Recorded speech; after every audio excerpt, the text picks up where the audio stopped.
guys, it's Paul from Island Life. Today I want to talk about how it is to have an electrical car in Portugal. So I'm gonna drive my car around. I'm gonna charge the car and show you how it is, where you can go, and so on and so forth. So in Portugal has quite a bit of infrastructure already for electrical cars, charging stations throughout the country.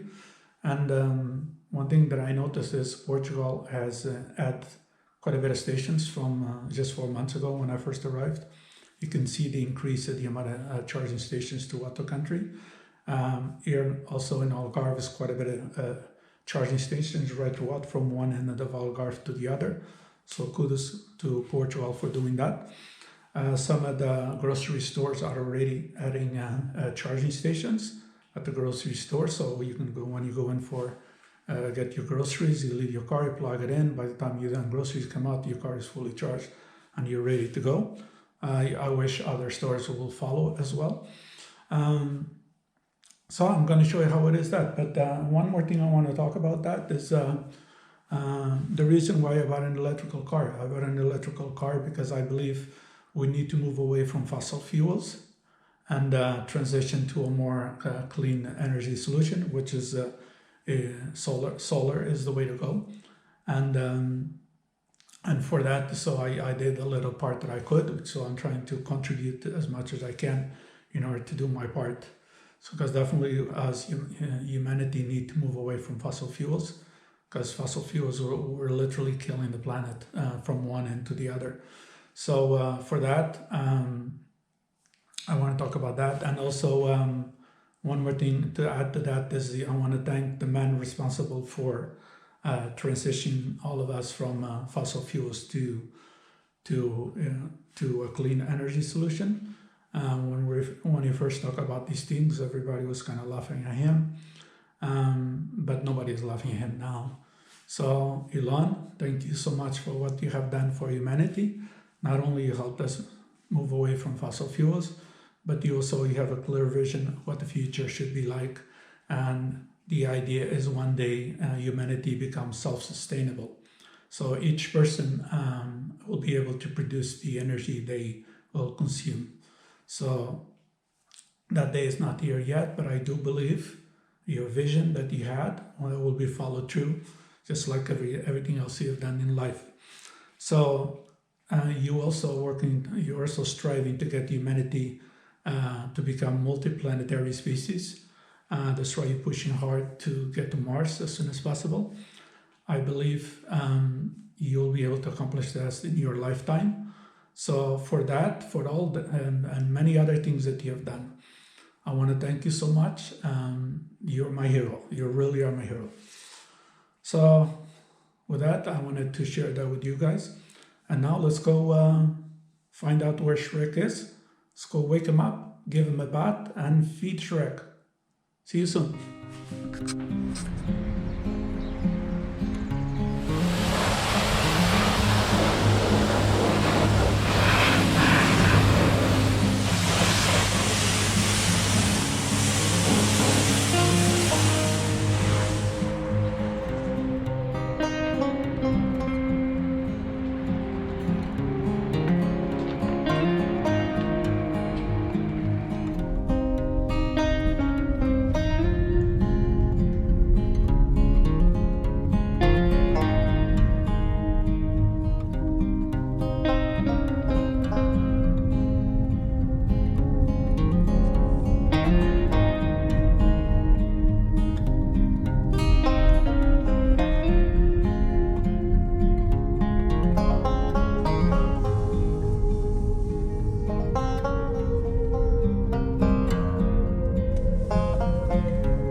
Today I'm looking after Shrek, how it is to live with an electrical car in Portugal. So I have this car for about a year now, and I bought this car in the Azores with the intent to live in one of the islands. Turns out, plans changed later on, and I brought the car to Portugal.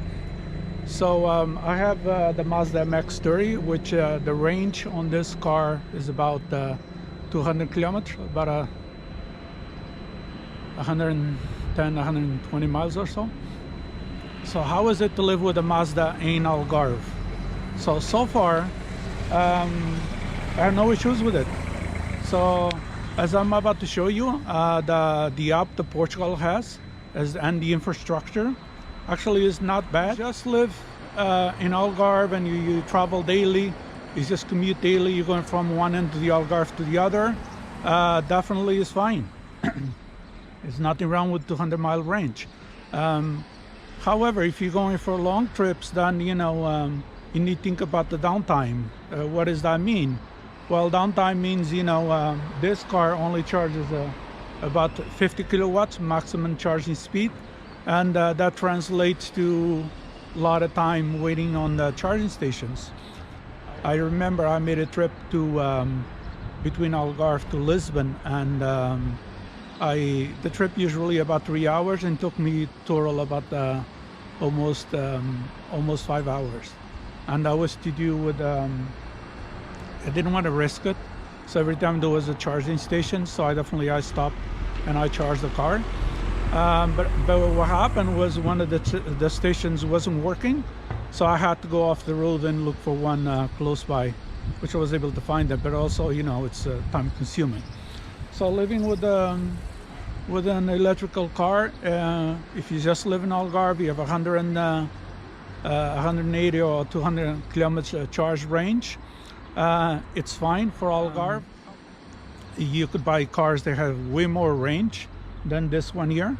But other than that, living in Algarve, the infrastructure is there. Here in Tavira is about 4 places that you can charge the car. One of them is here in Little. Thanks for Little for having this charging stations. It's fine. But like I said, you need to consider if you only have one car, and if you want to go long trips, if that is what you want to do, definitely I would not recommend such a low range. Because, for long trips, you don't want to be taking a lot of downtime. Also, one more thing that I do is I charge the car at home. I charge once or twice a week. I don't drive much. I don't go too far either. I was just making these videos. But to go from Tavira to Faro and to go to Villarreal of Sant Antonio, it's not that far. It's just 15-20 kilometers.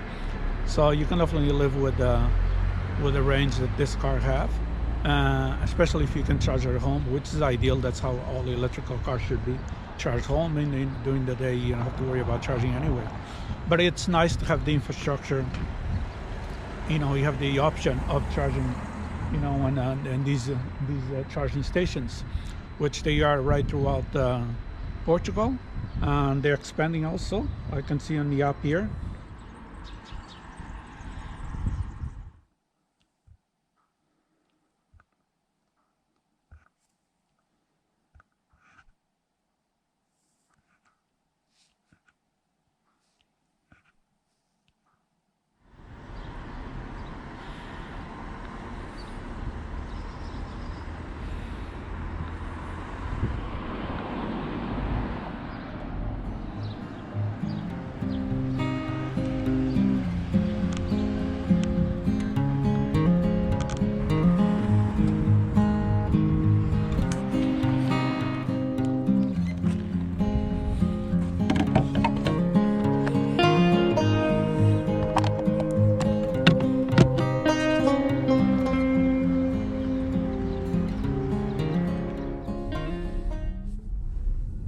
So there you go, guys. Shrek has been fed, as easy as that. So basically you can charge your car anywhere in Portugal, particularly in Algarve. It's quite a bit of infrastructure already.